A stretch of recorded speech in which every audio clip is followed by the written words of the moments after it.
Hey everyone. Hey there, Matt. Oh, you fooled me. You got to change your name there. Yeah, I was actually trying to do that right now as we before we get started. Yeah, Hey Adam, how are you, sir? Hey, how's it going? Pretty well.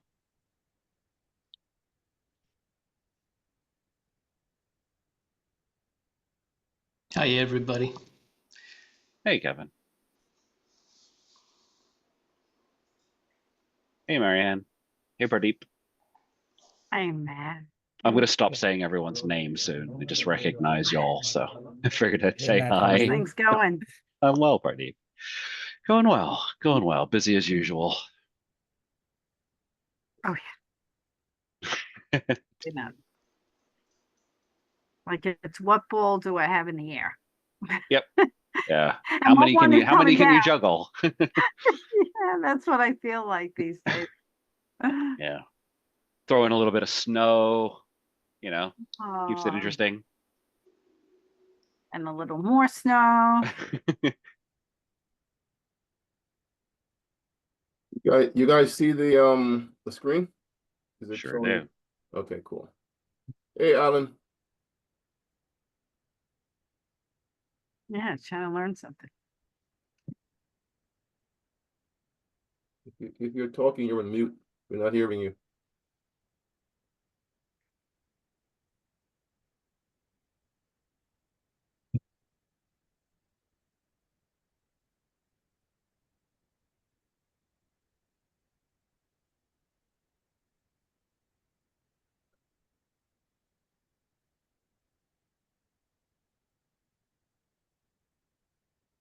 Is Alan having some audio issues? I'm not sure, but we're not. He's not He's usually responding. pretty good at that stuff. Yeah, maybe he's in the middle of something. Good evening, everyone. Oh, good evening. Is that who was that? I recognize the So voice. like Ola. Matt, this is Hola. Ola. Hola. Hey, sir. How are you? I'm doing well. Good. Okay, so we'll give as usual a couple of minutes for folks to join on, and then we'll go ahead and jump right in. Today's discussion should be an interesting one for the new timers as well as the old timers, if you want to call it that, the new attendees as well as the regular attendees. Good. Just trying to learn. Oh, and that you will. This is where you come for that information. So give them like two grace period, 2 more minutes, maybe three, and then we'll jump in. What's amazing is no matter how much stuff you think you know, you look at and there's so much more. Yeah, notwithstanding the fact that every other day there's something being changed, not even really being added, but being changed. So it's always something new, as you said, to learn because they're always changing things. So it's a very fluid, a very dynamic setup. Yeah. What the hell?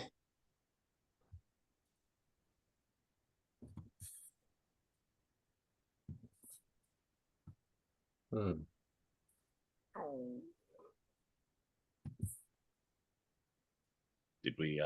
Did we get Alan back in here? I haven't heard him. No, I don't see him. I'm looking. Yeah, he's back. Alan, can you hear us? I Hey, see Alan? him now.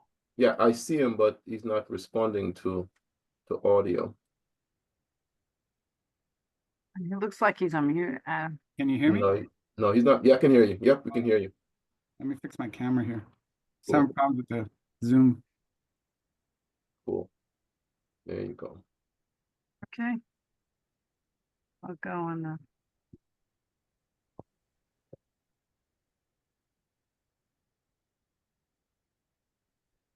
I mean, did he die already?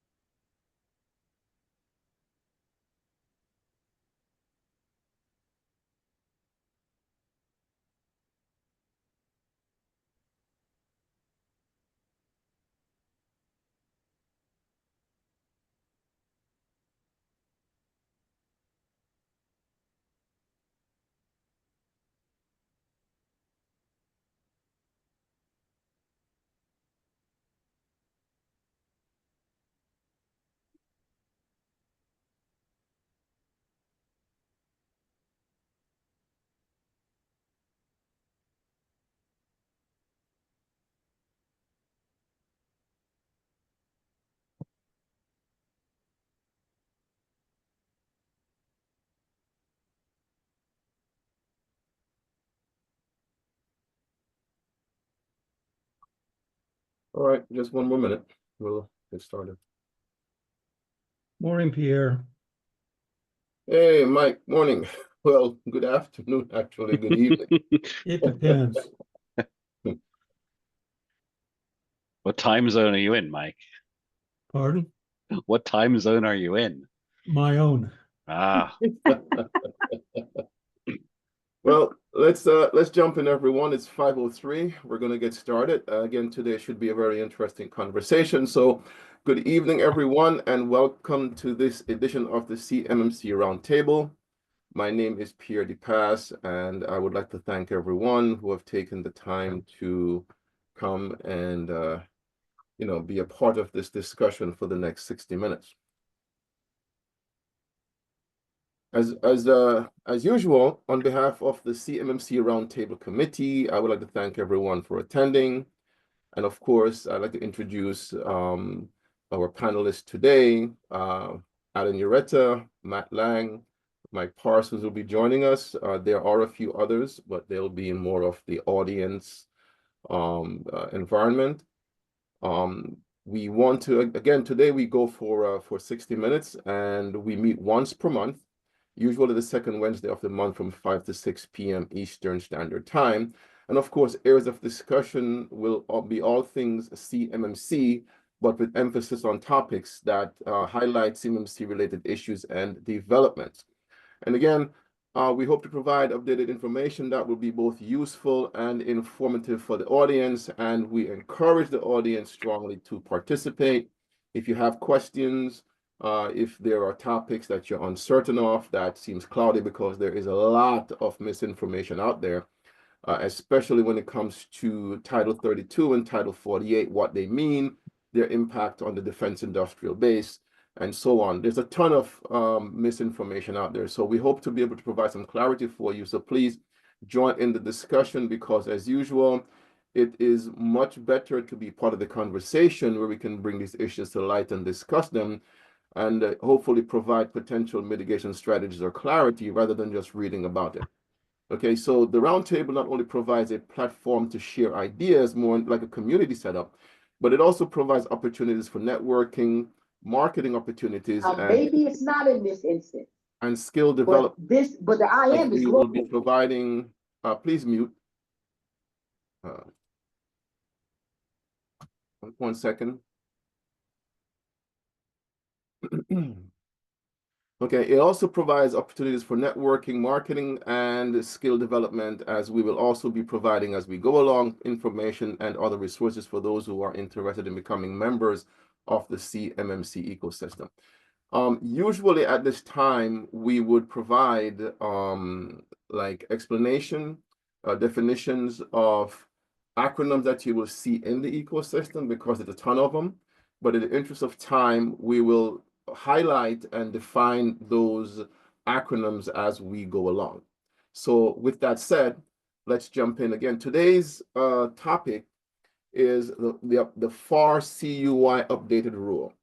And this rule was released, or basically finalized, put in place on January 15th of this year. So with that said, this FAR rule, released on January 15th of this year, was published by the FAR Council, okay? And this proposed rule effectively amend the Federal Acquisition Regulation, or FAR. That's an acronym again, the FAR, Federal Acquisition Regulation. It was amended in order to implement the third and final piece of the National Archives and Records Administration, or NARA, N-A-R-A, Federal Controlled Unclassified Information, or CUI program. This was done to integrate the Controlled Unclassified Information, or CUI program, into federal acquisitions, with the aim of standardizing CUI protection across all federal agencies. This will be one of the topic of discussions, as again, misinformation has this updated rule tied to either Title 32 that was that placed the CMMC into effect back in December. It also is being tied to Title 48, which is still in rulemaking, and is upcoming to be finalized, codified this year, hopefully in the first quarter. So the changes, the modification, the update to this rule was intended to integrate the CUI, or Controlled and Classified Information Program, into federal acquisitions with the aim of standardizing CUI protections across all federal agencies. And that means all federal agencies, not just DOD. It means FBI, it means energy, it means education, it means you name it, right? All the federal agencies is where it's intended to increase or provide standard protection requirements across these agencies for federal government contracts, also establishing uniform cybersecurity training and incident reporting requirements for contractors with CUI in their possession. So with this said, I'm going to use this as a segue into jumping directly into the discussion. So I don't know, Mike, Matt, and Alan, I don't know who wants to jump in. One of the first, can we talk about a little bit about the standardization? Pretty much, let's talk a bit about the Yeah, let's kind of do a quick history here, because it's probably a little bit confusing about the path that's followed. This proposed rule was they actually started drafting it some years back. It was an attempt to totally implement the executive order that required the use of CUI throughout the government. But for some reason, things got a little bit jumbled, as they are wont to do inside the Beltway, and kind of give you a little bit of a history. So first, the initial rule, if you will, really began about that time, where they defined what controlled unclassified information was. For some reason, they didn't choose to talk about federal contract information, but they kept moving, and Department of Defense was having some issues of intellectual property theft, their intellectual property. And we saw China beat us to the punch on at least one copy of a plane, if not more, as well as other adversaries. And so DOD, said, well, wait a minute, we've got to do something here. We've got to protect this information, even though it's not classified. And so they looked over at NIST, who has the role in the federal government of writing the standards that need to be followed. NIST came out with a set of standards which was designed only to protect the confidentiality of the CUI. So they came out with 800-171, and it actually went through 2 iterations, and there was still no great big CUI rule that covered everybody. DOD kept pushing ahead, came out with a framework for assessing the standards, 800-171, and that was about where we found ourselves earlier this year. There have been a number of people who kept saying, well, where's the FAR CUI rule? The requirement is that all the federal government, all the executive agencies need to protect this controlled unclassified information. Finally, there was some movement within DOD. They continued to increase their attention on the framework, CMMC, on how you go about doing a third-party assessment. And then in January, this FAR CUI rule showed up in a proposed form. The intent of this rule is not to change the standard. The standard remains pat with 800-171. There's obviously some debate going on. Are we doing R2 or R3? DOD says, nope, we're sticking with a pat hand. It's R2. It's too much trouble. right now to shift gears. But we're seeing other executive agencies come out and doing looking at R3. But the FAR rule still, had leverage in the way it was going, and that's what we have before us now. What this proposed rule does is it tightens up the definitions. It actually does a pretty decent job of defining federal contract information, except now it's no longer called federal contract information in the FAR rule. It's referred to as federal information or federal systems information. Still the same thing. They just changed the code on it. And then it also did some additional things in terms of administration of the CUI. One of the things that they've done is they've introduced a form that, should this rule be written as proposed, you'll have a new form to deal with called the SF whatever. And the proposed rule actually has a draft template of the proposed new form, so you can see what kind of information they're collecting, which in my mind is a very rare event on the part of the federal government to actually show you ahead of time of what they want, what they're after. Mike, just because we're chasing so many acronyms, is FCI no longer valid as a reference, or? No. Okay. It's valid until this rule is adopted. Right, so that's going to be like next March. It'll go, but so is everything going to have to be changed, where it's referencing FCI? They're going to reference it as FI now. Is that? No. Federal contract information has its definition. In fact, it's stated as it's information provided by or generated for the government under a contract. So contract, right? But they're still now they're covering all federal information, not just contracts. We're kind of straying from the intent of the conversation, because federal contract information is just sensitive information that is basically generated for or by the government under a contract. Those definitions are already set within the FAR. Correct. Now they've added, just more for flexibility, federal information, but it means the same thing. It just depends on the level of sensitivity, because CUI in itself is federal information. So it's a broader umbrella over specific terms that have already been provided. But I do think that what you need to kind of think about is, what are the two separate rules and what's the rationale behind them? And again, we can go back through the history and talk about, well, Obama established this in 2010, I believe it was, November, I think, in 2020 with the executive order. Yep. And that was fine. And that's where the history started. But now we're saying, well, why do we have to look at the relationships between these two? Because they just finished doing the CMMC rule, which set the legal basis for CUI for the Department of Defense.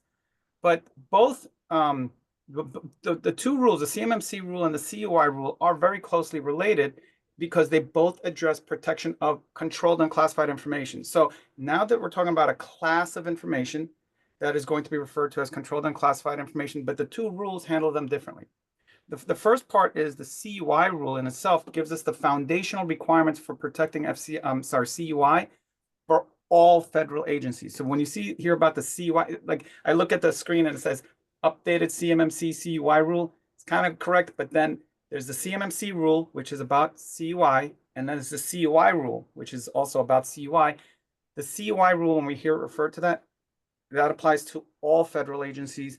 The CMMC rule is specific to the Department of Defense. And now, both of them have the CMMC rule is really just a framework.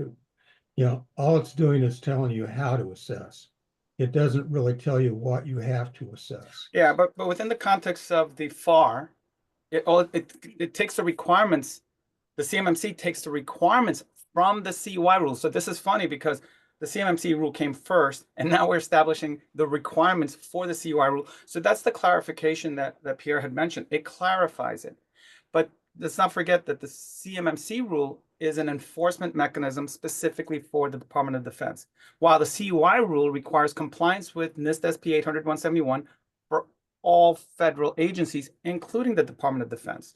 So you have to look at the CMMC rule goes one step further within the DFARS that says, well, if you want to do business with the Department of Defense specifically, you have to now undergo these certifications, a self-attestation. There are rules for that. And there's also third-party certifications for a class of CUI, which we're going to call sensitive or important for national security. So that's going to be the kind of the way that these two relate to each other. Yeah, and I think you also need to keep in mind that DoD gets its rule from DFAR, from the Defense FAR, which ends in 2012. I can never remember all the digits that go in, but basically it requires a self-assessment according to a specific methodology set forth by the DoD. It requires a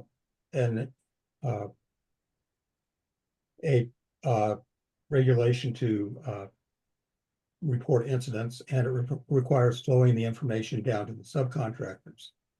The FAR rule takes that 7012 and pulls it up to where it's applicable across all agencies, does some tweaking of it, does some things with covered federal information, which is what used to be FCI, and then sets it straight, hopefully on the same plane for everybody.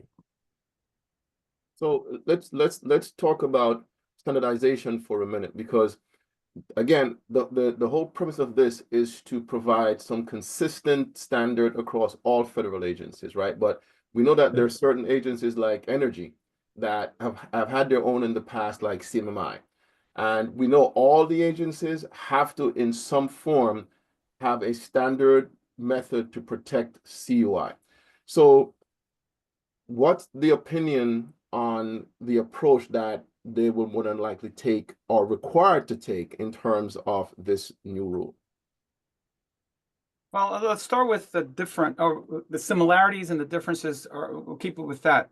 CMMC rule is for entities or organizations, legal entities or organizations that wish to work with the government and are handling controlled and classified information or even federal contract information for the government. So that's where the CMMC comes in. Level 1 would be federal contract information. Level 2 would be you're allowed to work with us or with the DoD for CUI. So that's going to be the first part.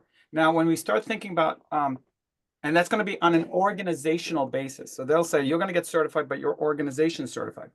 CUI rule is on a contract basis. So a lot, if you say, well, that's how they're doing it today. Well, it's true. However, they're putting back, now they're going to put enforcement mechanisms in there.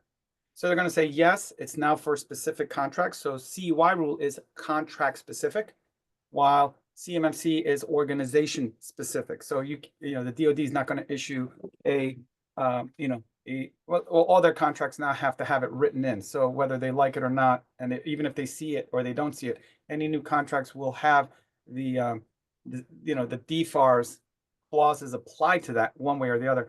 But you're going to have to look at it from that perspective, that one is CMMC is organizational specific, that says your organization is allowed to do business with us, while the CUI rule is going to focus on individual contracts. You can work under this contract if you follow the rules. So that's going to be two separate ideas here that are going to be handled.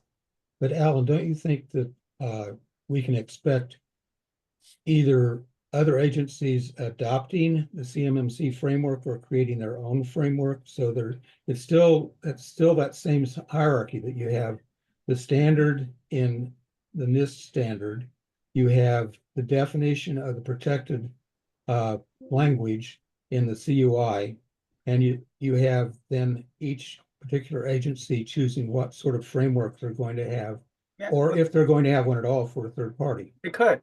And look, the answer is they could. And for example, the Department of Energy will handle CUI under the same 32 CFR Part 2002, or what we like to call controlled and classified information, which is the CUI rule. Now, this one establishes the government-wide program, so everyone has to apply to it. However, the Department of Energy has specific directives and policies that supplement government-wide CUI framework.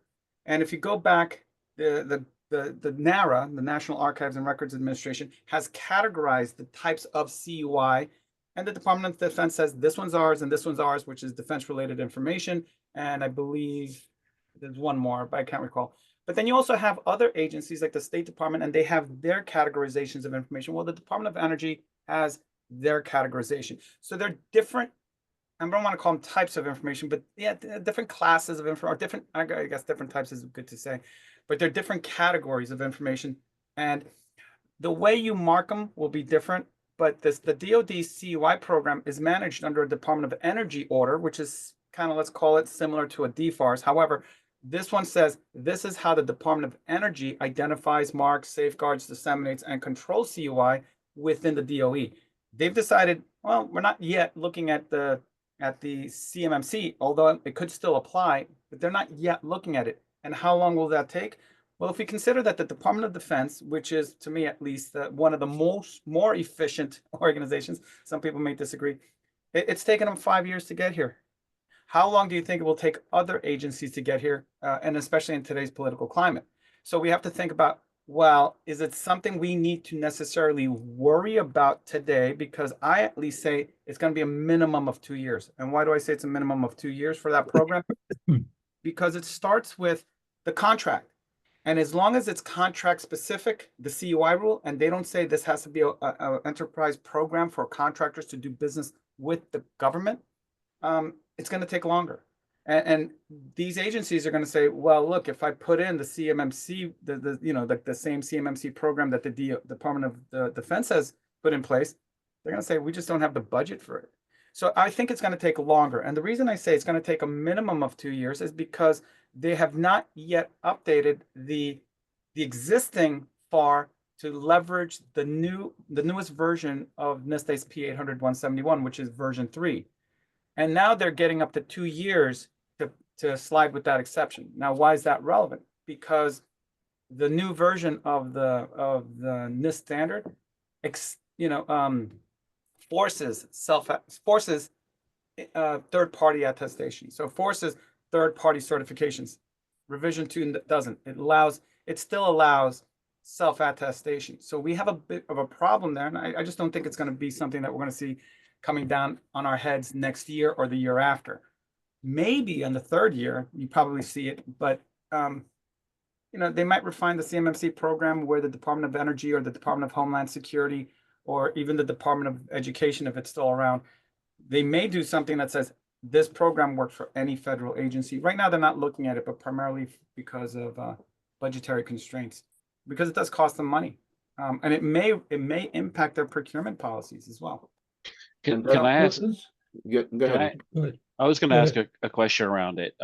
My exposure to CUI has been mainly, defense industrial base, right? Are we saying that CUI might, in other agencies is going to be classified? Other data is going to be classified as CUI? Or is that already the case? Maybe my exposure is limited. Yeah, So- when you use the word classified, classified is another category of information. I mean, data classifications, right? Yeah, I got it. Not So- classified data. Yeah. So most agencies in the government are still using FOUO for official use only. That's essentially the same as what CUI is today. And then the federal contract information or covered federal information, however you want to term it, is also prevalent throughout other agencies as well. It's just not necessarily called that. Like limited use or something. They'll have some stamp on it which says not everybody can read this. And then you have, of course, the for public use. Well, But there are also some other things too. There's another type of incident to deal with. There are several surprises in this regulation. I don't know how much. See if we have a little bit of time to go on that. Well, Mike, 1 second, hang on. So you're moving into the next topic, which would be baselining cybersecurity requirements, right? Because that's where you guys headed towards the end of that discussion in terms of uniformity across the agencies, right? Now, this proposed rule introduces new standard forms, which is kind of where you're headed right now, right? Yep. Which would be included in any solicitations and contracts, right? It's going to basically determine what information under the contract is considered CUI, right? Which again ties back to that last part of the discussion. And it would also help to determine how to properly safeguard the CUI that the contractors would have in their possession. So in terms of that, go ahead, Mike. Yeah, and so DOD already kind of took a lead against that with the proposed rule for 2021, which is how you actually come to implementation with a satisfactory CMMC assessment. And that's where the contracting officer gets a lot of responsibility to tell the respondents what exactly is being covered, what exact CUI information is contained in that contract. And that's what I think this form is trying to get at. How do you define that? How do you bound it?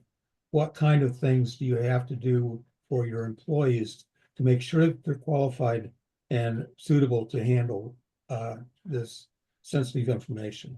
Well, one of the things to jump in would be that they have to provide adequate training, adequate and sufficient training, right? Mm-hmm. And to go back to the standard form that they said will be included in the contracts to basically provide clarity on the requirements in terms of protecting CUI, they're talking about stuff like, say, 800-171 Rev 2 security requirements, or even the NIST SP 853 controls as appropriate, right? It may also include agency specific security requirements, going back to what we talked about at different agencies like energy and education and so on.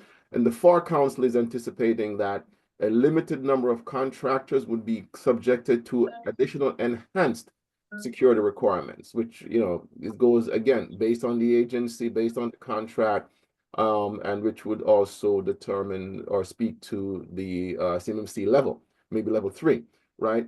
And this would be under 800-172, NIST SP 800-172, and this again is meant to protect designated CUI, right, as associated with critical programs or high value assets.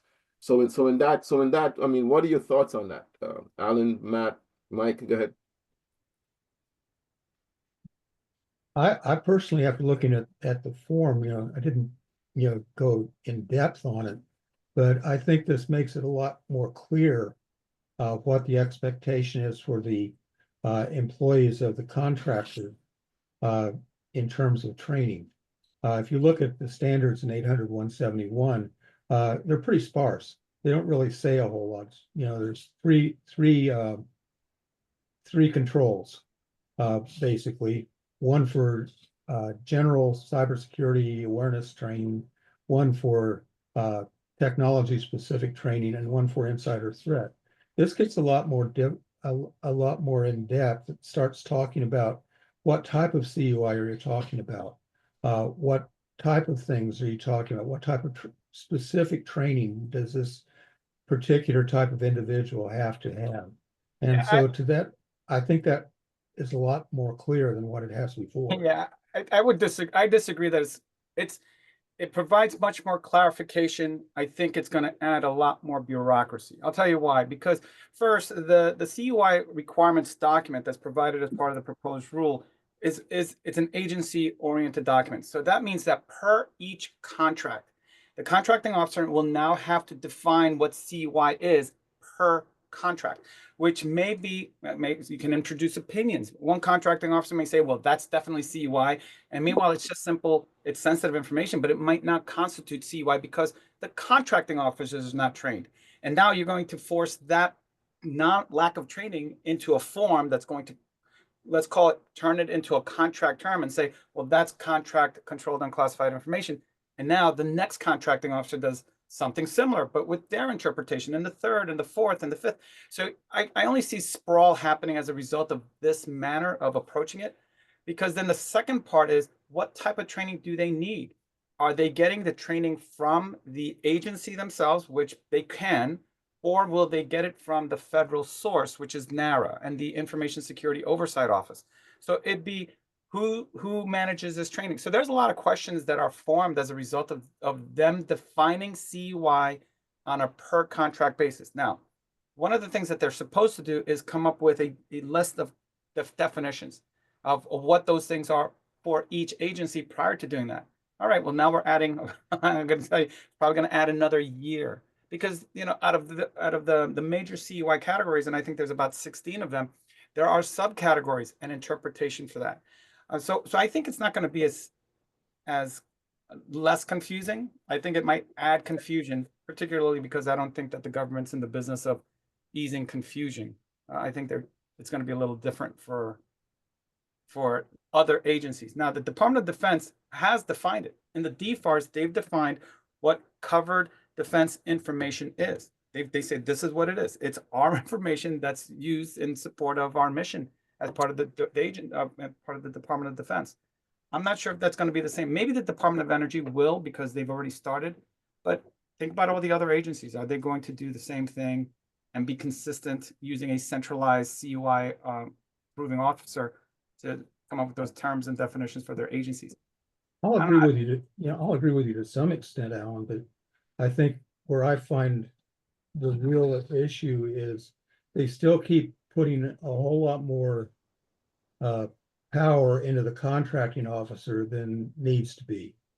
The definition and criteria for what sensitive information is really needs to come out of the program office, and DoD's kind of institutionalized that because I think in a lot of the writing that we see, in a lot of the training we see that the program management office is the one who determines whether CUI is going to be required in the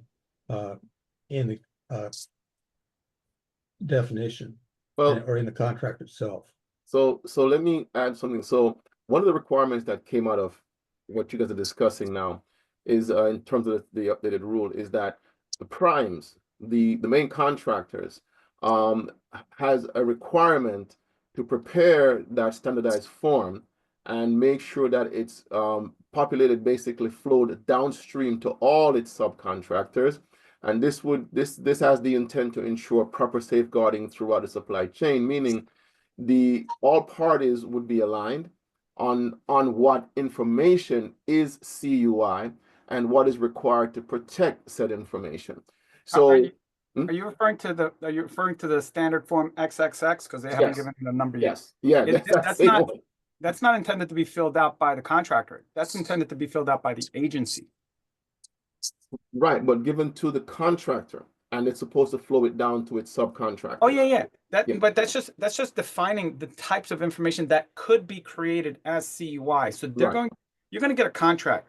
They're going to say, if you create CUI, this is what will qualify, because you might create CUI that's kind of public information, but not everything created for a contract is CUI. It might be FCI, but it's probably is FCI, but it doesn't necessarily rise to the level of sensitivity of CUI. And that's what the government's going to say. Here's the form, use it, flow it down.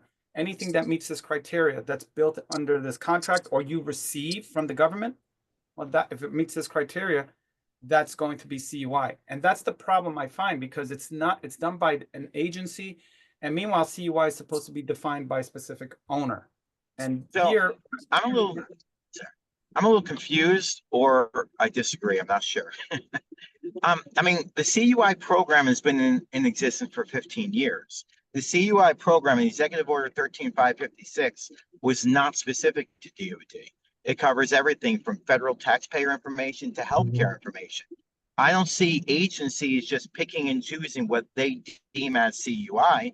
CUI is clearly defined as per NARA. People can't just choose this is CUI. I understand CMMC, DoD was, created CMMC with the intent for the DoD related CUI, but I don't see how agencies are going to be able to define their own CUI. You're right, Mark. I mean, from that standpoint, CUI is an overall generic classification, and NARA is the administrator of what is CUI and what type of CUI it is.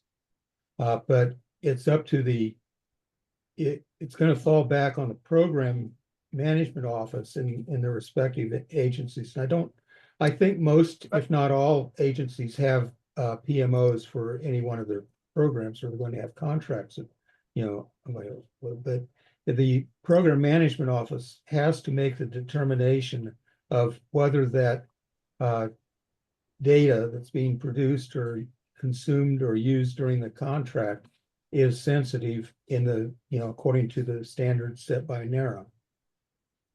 And Now, they're the ones that have to start yeah. that But flow. here's the problem. It's that it's not a matter of whether the rules have been defined. It's the consistency. There has been, and this is the reason why 32 CFR Part 2002, which is the CUI rule, why it was put into place. There is no consistency in how to identify, mark, safeguard, or even share. And I've been on meetings where the defense contractors have on their Zoom backgrounds, they have CUI marked on their screen. And it says, you know what you just did? You just marked our meeting. You're marking our meeting for CUI, and it's not CUI. I get emails from FBI personnel. At the top of their email says CUI, and the bottom says CUI. It's not CUI. You're inviting me to a freaking picnic. So there's a problem there in enforcement. And the main problem that they're trying to remedy here is the consistency. And the consistency has to be in how CUI is identified by the individuals, particularly starting with the government, how it's marked, because those rules are specified, how you mark CUI, and you use the categorization of CUI. That's the second part. How it's safeguarded, and more importantly, how it's disseminated. And because there are dissemination rules, which means if I'm knowledgeable in this and I see that it's marked and I'm not in the dissemination instructions, I shouldn't be receiving it. Why did I receive it? What do I do if I receive it? That's where the training comes in. So that's why 32 CFR Part 2002 is coming into play, because there are inefficiencies here. There's going to be security risks introduced, and also compliance challenges across all agencies, as well as the contractors who are using that information. So just to reiterate what Alan just said, again, this all starts at the agency level. With the receiving of the contract, right? And so it's defined, and the paperwork, the form is filled out, and then it's flowed down. Okay. So with that said, again, there's obviously, with every new project, every new endeavor, there are going to be some bumps. So in the beginning, in my opinion, as Alan mentioned, it'll probably add more confusion than anything, but the FAR Council estimates it's going to take literally somewhere around 2 hours, and this is an estimate, for them to go through that document, right? Those who will be receiving it. So it's not going to. So they do know there's going to be some challenges, and they're just making people aware. But again, this all starts at the agency level with the issuance and receiving of that contract, and at that point, they would usually mark it and basically say, hey, the primes, the guys who directly get the contracts, you're flowing it down, you're having subcontractors, make sure all of this gets flowed down as well, because at the end of the day, you will be responsible if something is misconstrued and a breach happens. Now, there's something else that we have to mention. Now, because I heard it earlier, there's going to be agency-specific markings, like for official use only, the FOUO, the sensitive but unclassified SBUs, and also law enforcement sensitive, or LES. Those are gone. After this rule becomes final, you can't use those terms. They're using them now, but they're part of the problem. Now, all of those classifications, we'll call it that, are now going to be considered controlled and classified information. And when you mark it, you now have to be specific. You have to say, what type of CUI is it? And you have to put all the dissemination instruction, handling instructions on those documents. So it can't just be FOUO, that's it, we're done. And now you have to be specific. So if I should not be receiving an email that says controlled unclassified information inviting me to a picnic just because it's marked. Now you have to actually mark it controlled unclassified information, or CUI, or // and then you have to say what agency owns it, and you have to give me the instructions for it based on the NARA ISU instructions. So that's how it's going to work once this rule gets final. But right now, that's really how we need to kind of like start looking at it. So let's To your talk about. point, Go ahead.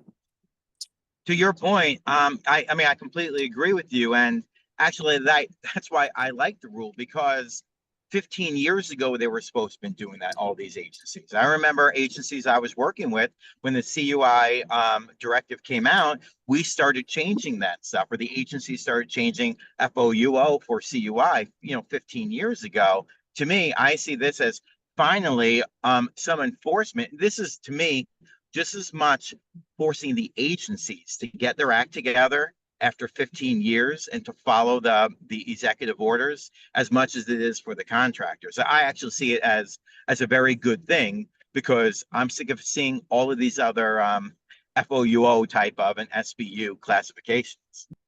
Yeah, and I think, Marianne, you had a question. The ruling doesn't standardize it. Believe it or not, the standardization's already there. I think, as the gentleman just noted, it's already there. No one's really like following it. So what the ruling's going to do is enforce it. And it's going to enforce it through a number of different rules, which we could talk about another time, but it's going to enforce it. So that's what, and also it's enforcing accountability. So it's actually saying that agencies, you know, they're going to now have centralized oversight for providing it. Now, of course, NARA, or the National Archives and Records Administration, is still the CUI executive agency. So they're going to make sure that everyone complies with those procedures. But again, it's making sure that the agencies can now start imposing penalties for noncompliance. That's the enforcement part. And they will hold federal employees and contractors accountable. So I include federal employees because that's now part of it. Originally, it was just, oh, if the government made a mistake or the procurement officer marginalized the classification or the type of information, they could get a slap on the wrist. Now it's basically saying, we're holding you accountable for doing your job, making sure that the contract itself contains the relevant terms and conditions for security requirements, and that the contractor who is going to sign off on it is also aware of those requirements. So I think that's how it's going to be enforced. So it's a matter of saying that the classification scheme is already there. It's in the CUI registry, by the way. You just go to the NARA.gov or Google NARA.gov and the CUI registry. That'll give you the master registry for the government. And each agency should have their own. Like the Department of Defense has their own categorization scheme, which is really a sub-categorization scheme based on the NARA ISU categories. So they should. I don't think all agencies do. I think they just pick and choose, and they say, "Oh, NARA's doing it for us, so we don't have to worry about it."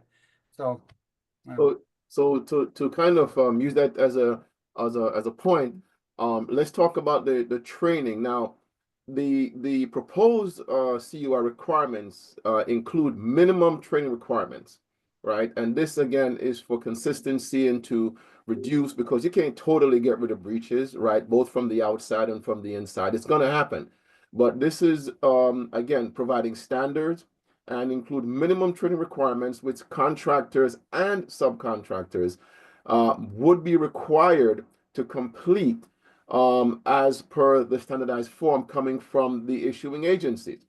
Agencies also, at their discretion, may require evidence that the contractors and their subcontractors have provided appropriate, adequate, sufficient employee training on safeguarding CUI, again, as required under the FAR clause that pertains to that contract and the agency that issued it, right? Now, if they don't provide this stuff, they don't meet this requirement, and there is a breach, they then have 8 hours to report that. Okay, so where there's a CUI, let's say the breach happened because it was unmarked, right, or it was mismarked, as Alan was talking about earlier. The agency and the contractors, well, not the agency, the contractors and their subs must notify their contracting officer or representatives or designated agency official, right, within an 8-hour period of discovering. And this is going to all be part of this new update. So again, the thoughts on that, and again, the audience, please, again, feel free to jump in, comments, and post in the chat, and we'll answer any questions you have. So Mike, Alan,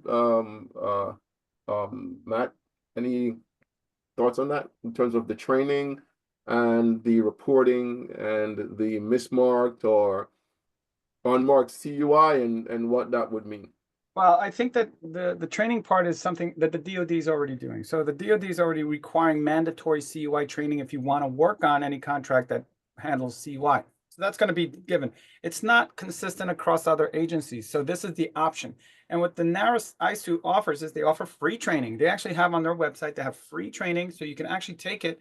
So it's not a burden, as far as I'm concerned. It's not a burden for them to get that general training. Now, they may need what I'm going to call a briefing, specific to the CUI categories and the markings that they're receiving as part of that specific contract. But that's, to me, it's not necessarily training, although you can turn it into the training. It's more like a briefing on the when you get contract awarded. They're going to say all your employees who are handling this contract need to be trained for this. But it's probably just, let's go through the form. Let's go through the different types of information that they're processing. But I think that they really should do something similar to what the DoD is doing. Let's go through some mandatory training. If you want to work on this contract, go through training. It's less than an hour. You do it. If you need supplemental training, go to the NARA ISU website and you get additional training. It's up to them, but that's not a difficult part of this. So hopefully that'll answer the question. Now you had the other question you had was you mentioned it was now the 8-hour rule, by the way, is not something new. There was an OMB memorandum. There was the Cybersecurity Infrastructure and Security Agency had a binding directive, an operational directive that emphasized faster incident response. And all these agencies in the past, I gotta say 2 years, were coming up with different requirements. 72 hours from the DoD. You had 8 hours after discovering a material breach, which means it costs money. Then you had, and that could have taken maybe months to get to that point. And then they had 5 days to respond to that. So we had different rules. And now this is just saying, look, guys, if there's a breach, report it. And that's going to say, do that within 8 hours. So those are, I think, my comments on that right now. Okay, so the other piece of this was what it means when they actually start implementing all of these requirements into the contracts, because right now, again, DoD is really the only one that's enforcing these requirements. But in the future, what's coming is going to be all the agencies are going to have some sort of enforcement mechanism as per all of this. So, I mean, is it going to be standardized across all these agencies? I mean, do we expect the response, the level of effort to be the same, citing the fact that a lot of these agencies, they have a requirement to protect CUI, but how they go about doing it with the particular standard, which as of right now, it's still kind of ad hoc. Each agency kind of have their own, but they wanted to bring it in line with the new CMMC ecosystem. So what would that look like? Well, I'm going to say this about the enforcement. Remember, the Justice Department has their cyber security or cyber fraud initiative. So they have a program in place, which is relatively new. I think it started. It doesn't to return. What was that? Maybe the app will work better. Oh, I think someone's off mute. But when we start thinking about it, the Justice Department's getting involved and they're going to prosecute. And while it might not, I would say no one's really gone to jail. They have been fined, and they've been fined for the cost of the contract.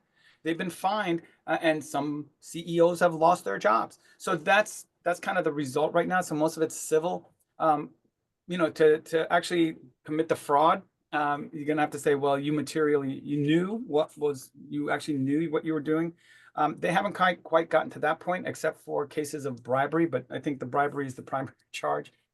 So right now the Justice Department is doing it. The DoD has just said we're prosecuting, and obviously they prosecute through the Justice Department. I think that's going to be the primary way that they'll be, enforcing, these new rules, and it's just giving them teeth. The new CUI rule is just giving them teeth in order to enforce the rules that are already in place, and also provide the clarifications. So in the takeaways is going to be, one of the things that the new administration have done is to issue like regulatory freeze pending review.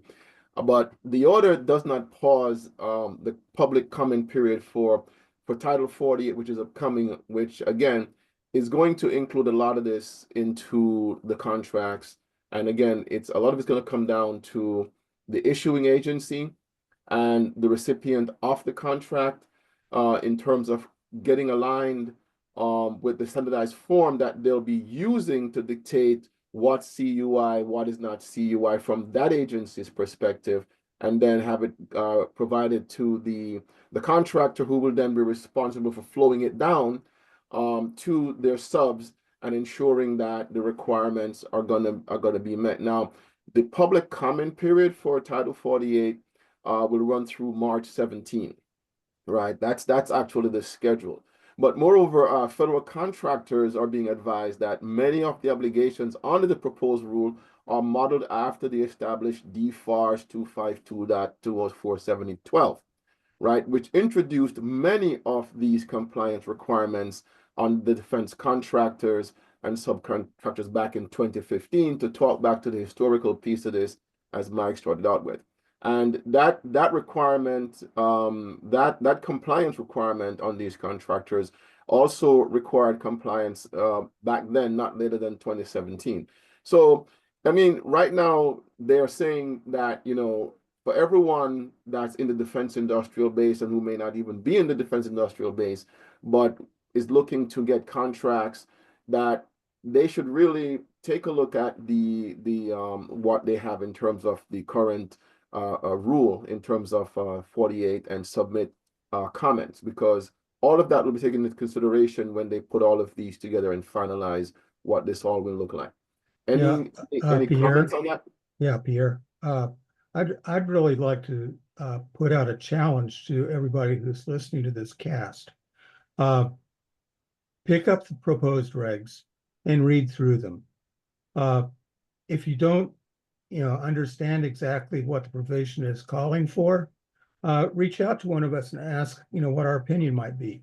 But certainly read the proposed regs and offer comments. For example, a lot of the stuff that we're talking about, just on how to, how it becomes CUI and what the training requirements are and everything like that, falls on the agency that's actually making the requirement request. And you can find that at Part 11, describing agency needs in the regulation, in the proposed regulations. So without going into gory detail, take a look at it. It also talks about acquiring commercial products and commercial services. If some of you listening to this call are interested in doing business with the government, just dealing with commercial products and commercial services, there's stuff, important to you as well. So this is where the real rubber meets the road, when it transitions from a legislative requirement, such as the Defense Requirements Act, to the actual law that we have to live with. And we have a chance to influence that law as public comment. Okay. Any other comments from Alan, Matt?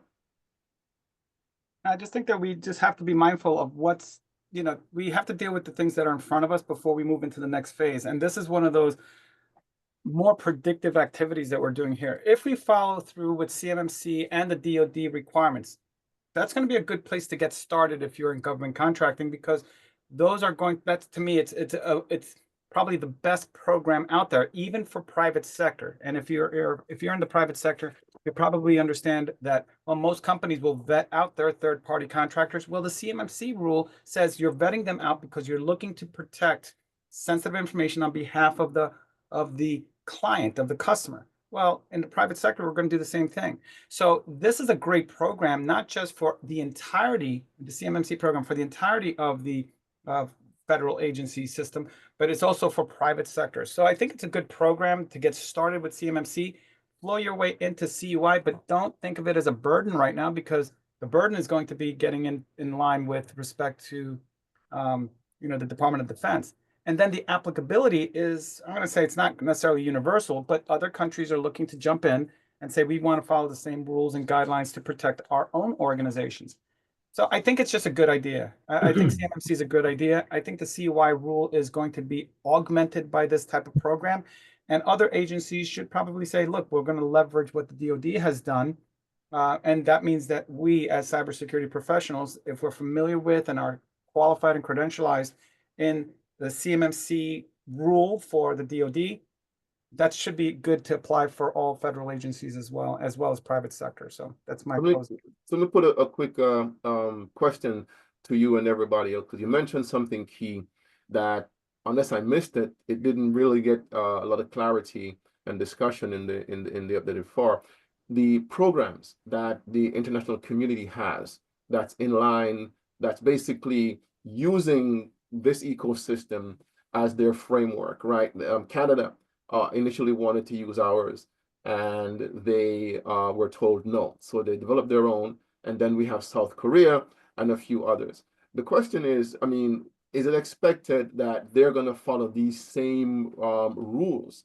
I mean, are they going to be using what basically be something along the line of what the agencies in this country, what the expectations are for them in terms of this rule? Is it going to apply to people like, again, the Canadians and South Korea, who are actively, part of this whole thing to begin with, and still is? Well, I'm going to say that no one really said no to Canada. So so right now they haven't said yes to Canada, but they haven't said no to Canada. And the thing is, what they're talking about right now is reciprocity, meaning that if you're a CMMC certified assessor in the US, will you qualify to do assessments in Canada? They said, yeah, of course. But then the reverse might not necessarily be true, because a Canadian CMMC qualified individual might not necessarily be permitted to do CMMC assessments for US defense contractors. So that's kind of like where they're sticking it. But I think they're getting past it and saying, look, we're going to cooperate at some effect. But other countries have been using it. Australia already has compliance requirements for NIST SP 800-171, and they're also referencing CMMC in their discussions about supply chain security. So it's important that Australia's looking at it as a baseline. Canada just recently came up with their recommendations from the Canadian Center for Cybersecurity. And they also are mandating NIST SP 800-171. The UK used to use another framework, but now they're looking at the cyber. They call it the Cyber Defense or the Cyber Protection Partnership. So they're also looking at a similar 3-tiered model that looks remarkably like CMMC. So they're looking at the same approach. And then you got the European Union, Japan, you've got New Zealand. I mean, so you have countries that are all looking at. And by the way, New Zealand is one of the Five Eyes Alliance countries. So they're part of it, and they have to closely monitor CMMC because they may have access to CUI through our agreement.